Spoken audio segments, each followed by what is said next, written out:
ناي كينت بسبب ارتيست نتعنا توركنا كاب زعلم بموت تفوليو زبل زينا تسمع يركب بفلاي ارتيست نتعنا توركنا كاب إثيوبيا ألو كاب زبالو كاب تموريات كينت ببنياتات مالت نايس نتبب سموياتات تبايلو أو قدمين تسرعيو ارتيست نتعنا توركنا بفلاي ارتيست نتعنا توركنا أبزي 3-4 عامتات بتعنا زقم نوصاي كمنالس ساني حنيرو انت خونا جن بوحلات سب هنديس مالت نايت عنا سب موياتاتنا أبوش تعدنا وصان خوينهم كابتي زنورو ناي حضور حمام نصا كخون خيل نيرو يخون دامبر نارتيست نصانت ورقنا بفلاي اب اي بي اس شو ابزلو ناي بيتسب ጨዋታ ዝብል ማለትዩ ብዙሓት ፎቶት ከም ዘለዎ ይፍለጥ ብዙሓት አድናቆትን ከም ዘለዎ ይፍለጥ ጥራሕ ብናይ ኢቢኤስ ምድላው ከኮነ በፍላይ ኣብቲ ቅድመ ሕዚ ዝሰርሖም ዝነበረ ናይ ድራማ ስራሓቱ ድማ ኣብ ኢትዮጵያ ካብቶም ፍትዋትን ብዙሓት አድናቆትን ተኸተልትን ዘለዎ ሓደ እዩ አርቲስት ነጻነት ወርቅና ማለት እዩ በፍላይ ሕዚ ግን ናይ አርቲስት ነጻነት ወርቅና መሞትዩ በቲ ናይ ሕዱር ሕማም ድዩ ወይኻ ሓድሽ ሕማም ይክብሉ ብዙሓት ሓቲቶም ነይሮም ነግዚኡ እቲ ወጽ ዘላ ሓበሬታ ከም ዘመላኽቱ ኸኣ አርቲስት ነጻነት ወርቅና በፍላይ ናይ ግዝያው ዝባል ሕማም ከም ዝሓዙ ኣብ ዝተወሰነ ሰዓታት ጀሚሮ ድማ ደርጋ ሰዓት 4 ናይ ንግሆ ካብዚ ዓለም ብሞት ከም ዝተፈለየ ማለት እዩ እቲ ዝጀመረ ሕማም ኸኣ ገና ኣብዚ ሓደ መዓልቲ ውሽጢ ኮይኑ ሰዓታት እውን ከይኾነ ብዙሕ ከይተቃንዘወን ከሎ ድንገት ወይ ከዓ ሃንደበት ምስ ጀመሮ ናብ ሆስፒታል ምስ ኸደ ኣብ ሆስፒታል ኸኣ ብዙሕ ከይጸንሐ እዩ ካብዚ ዓለም ብሞት ተፈሊዩ ዘሎ ብፍላይ ገለገለ ሰባት ኸኣ አርቲስት ነጻነት ወርቅነህ ትማሊ ኣብ ዝነበረ ናይ ምንቅስቃስ መኪና ሒዙ ተራእዩ ነይሩ ጽቡቕ ነይሩ እቲ ናይ ሕማም ወይ ከዓ እቲ ናይ ቃንዛ ኣይስምዖ ነይሩ ጽቡቕን ሕጉስን ነይሩ ኣብ ስራሕ ከዓ ብቅልጣፍ ይካይድ ነይሩ ካብቲ ዝነበሮ ናይ ቅድመ ሕጂ ናይ ቃንዛን ካልኦት ሕማማትን ነፃ ኮይኑ ህይወቱ እውን ብጽቡቕ ይመርሕ ከም ዝነበረ ይሓቢሮም ይኹን ዳምር ኣልማዓንቲ ኣብ ዛዕቢ ሆስፒታል ናይ አርቲስት ነጻነት ወርቅነህ ህይወት ምሕላፉ ግን ብዙሓት ኣይተቀበልዎን ዘለዎ ማለት እዩ ምክንያቱ አርቲስት ነጻነት ወርቅነህ ንብርክት ዝበላ ዋርሕ ካብቲ ሒዝዎ ዝነበረ ናይ ቤተሰብ ጨዋታ ዝብል ኣብ ኢቢኤስ ዝነበሮ ጻንሒት ሪሕቁ ከም ዝነበረ ይፍለጥ ማለት ድሕሪ ኸኣ ብዙሓት ፎቶቱ ኸኣ ምስ ተመለሰ እንኳዕ ደሓን መጻኻ እንተ እንኳዕ ሰናይ መጻኻ ዝብል ኸኣ ኣቀባበል ገይሮም ምንባሮም ይዝከር ማለት እዩ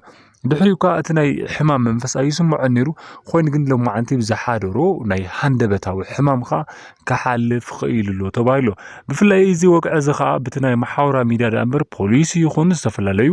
ዝምልከቶም ኣካላት ዛጊድ ዝሃብርዎ መብርህ የለን ምክንያቱ ሃንደበት እዚ ተፈላጢ አርቲስት ካብ ምዃኑ ስለዓለ ብሃንደበት ክበሃል እንከሎ ዝኾነ ይኹን ሃንደበት ዘጋጠሞ ከም ዘሎ ማለት እዩ ወይ ዝተበከለ ምግቢ በልዕሎ ወይ ከዓ ዝኾነ ይኹን ነገር ወሲዱ ዳምበር ብሓደ ግዜ ከምዚ ኢሉ ህይወቱ ክሓልፍ ፈጺሙ ኣይኽእልን እናበሉ ይርከብ ማለት እዩ بفلاي سدرا ارتيست نصانت ወርቅነህ ኣብ አሜሪካ ዝነብሩ እንትኾኑ አርቲስት ነጻነት ወርቅነህ ክሳብ ሕዚ አቦ ሰለስተ ቆልዑ እንትኸውን ኑሮኦም ከዓ ኣብ ከተማ ማለት ኣብ ሃገር አሜሪካ እንትኾኑ ክሳብ ሕዚ ከዓ ብፍላይ ናይ ማሕበራዊ ሚድያ ግደፉ ኣይተጠቅዕዎ ስድሩን ቤተሰቡን ገና ስለ ዘይፈለጡ ከዓ ናብቲ ናይ ማሕበራዊ ሚድያ ኣይተውፅዎ ዋላ እኳ ተባሂሉ እንተነበረ ይኹን ዳምር ኣብቲ ማሕበራዊ ሚድያ ብሓንሳብ ክወጽእ ኺሎ ሕዚ ከዓ እቶም ስድሩኦም ቤተሰቡን ከዓ ከይፈለጡ ማሕበራዊ ሚድያ ከም ዝተጠቅዐ ማለት እዩ እቶም ናይ አርቲስት ነጻነት ወርቅነህ በዓልቲ ገዙን ደቁን ከዓ ነግዚኡ ኣይሰምዑን ኮይኑ ግን ድሕሪ እቲ ናይ ፌስቡክን ካልኦት ማሕበራዊ ሚድያታት ምስ ተጠቅዐ ድማ ከም ዝሰምዑ ድማ ተፈሊጡሎ ማለት እዩ ብፍላይ እዚ ነቲ ማሕበራዊ ሚድያ ብዙሓት ፎቶትን አድናቆትን ከም ዘለዎ ይፍለጥ አርቲስት ነጻነት ወርቅነህ ማለት እዩ ቀንዲ መሞትዩ ዝምልከቶም ኣካላት ግን መብረሂ ከበና ኣለዎና ተባሃለ ማለት እዩ ምክንያቱ አርቲስት ነጻነት ወርቅነህ ናይ ኩሉ ህዝቢ ናይ ህዝቢ ኢትዮጵያ ተፈታውን ሓደራን ካብ ምዃኑ ዝተልዓለኻ ነዚ ሕዚ ዘሎ ትውልድ ድማ ብብዙሕ ነገር ብኣሰማህራይነቱን ብመስሓቃይነቱን ድማ ብዙሓት ፈቶትን አድናቆትን ዘፍረየ እዩ አርቲስት ነጻነት ወርቅነህ ማለት እዩ بفلاي ارتيست نصانت ወርቅነህ ሃይማኖቱ ፈታዊ ሃገሩ ፈታዊ ካብ ምዃኑ ስለዓለ ኣነ ኣብ አሜሪካ ክኸይድ እንከለኹ ናይ ዓደይ ናይ እቲ ቤተክርስቲያናት ማይክሮፎን ከይተረፈይ ዝናፍቐኒ ናይ ዓደይ እምባታት ከይተረፈዮም ዝናፍቐኒ ኮታስ ከም ኢትዮጵያ ዓደይ ኢለ ዝዝናነየሉን ዝናፍቐኒ ነገር የለን ኣብ አሜሪካ ወላ ሓንቲ ዝናፍቐኒ ነገር የለን ስለዚ ህይወት የሙሉ ኣብ ኢትዮጵያ ክኸውን ዝደሊ ኣብ ኢትዮጵያ ሃገር ከዓ ተወሊደ ዓብየ ክመውትን ክሓልፍን ዝደሊ ክብል ኣብ ዝሓለፈ ኣብ ናይ ኢቢኤስ ምድላው ሓቢሩ ነይሩ ማለት እዩ ብፍላይ እዚ አርቲስት ድማ ብዘለዎ ናይ ሃይማኖት ጽኑዕነት ይፍለጥ እዩ በሃይማኖቱ ዘይደራደር ብፍላይ እምነት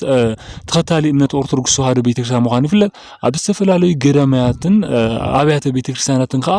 የገልግል ከም ዝኾነ ድማ እቶም ስድሩውን ከይተረፈ በሃይማኖቶም ጠንኪሮም ክኸዱ ኣብ ሃይማኖቶም ዘለዎ መራዳእ ዓብይ ክኾን ድማ ዓብይ ኣበርክቶ ገይሩ ማለት እዩ ብፍላይ ክሳብ ሕዚ ዝዘርግሖም ብርክት ዝበሉ ድራማታት ከዓ ተፈታውነትን ኣድናቆትን ረኺቡ እዩ ብፍላይ ካብ ፈለማ ጀሚር ክሰርሕ እንከሎ አርቲስት ነፃነት ወርቅነህ ማለት እዩ እቲ ፍቅሪ ጋና ሃይሉ እቲ ናይ ድራማ ስራሕቲ ክሰርሕ እንከሎ እዩ እቲ ተፈታውነቱ ዝረኸበ ማለት እዩ ስለዚ አርቲስት ነፃነት ወርቅነህ ሞቱ ብዙሓት ኣይተቀበሉውን ኣይተቀበልናዮን ምክንያቱ ወያ አሉ እንዳበልካይ ሰው ዝመውት ኮይኑ እንዳእምበር አርቲስት መስት ዝስሕቆ ምስ ንባዕሉ ስሕቆ ንሰብ ዝስሕቆ ዝሕግሶ ዝመውት ኣይመስለካን ነይሩሞ ብዙሓት ሞት ነፃነት አርቲስት ነፃነት ማለት እዩ ክቀበልዎ ኣይኻልን ዘሎ ማለት እዩ ዛጊር ግን ፎቶውቱን አድነቁቱን ከዓ ሞቱ ይነገርና በምንታይ ምክንያት ከም ዝኾነ ከዓ ዝምልከቶም አካላት ናይ ፖሊስ ይኹን ናይ ጥዕና ሰብ ሙያታት ይኹን ዝምልከቶም አካላት ከዓ እቲ ቀንዲ መሞትኡ ከዓ መግለጺ መብርህን ክወሃበለዎ እናበሉ ይርከቡ ኩራት ተዓዘብትና ማለት እዩ ስለዚህ በወገንኩም ሞት ሓውና አርቲስት ነፃነት ወርቅነህ ከመይ ሪኢኹሞ ምክንያቱ ጽባሕ ክመውት ኢልና ዘይሓሰብናዮ ሕዚ ከዓ ሞት ክበሃል እንከሎ ብዙሓት ኢትዮጵያውያን ሓዘኖም ነውዓቶም እናፍሰሱ ይርከቡ ማለት እዩ ስለዚህ ንሓውና እውን መንግስቲ ሰማያት ይዋርሶ ንዞም ደቁን ስድሩን ከዓ ጽንዓት ይሃቦም ክንብል ደሊ ዝሰማዕኹና ካብ ልብና መስግን ሰብስክራይብ እናገበርኩም ኣበረታቱና ነመስግን ቻው ቻው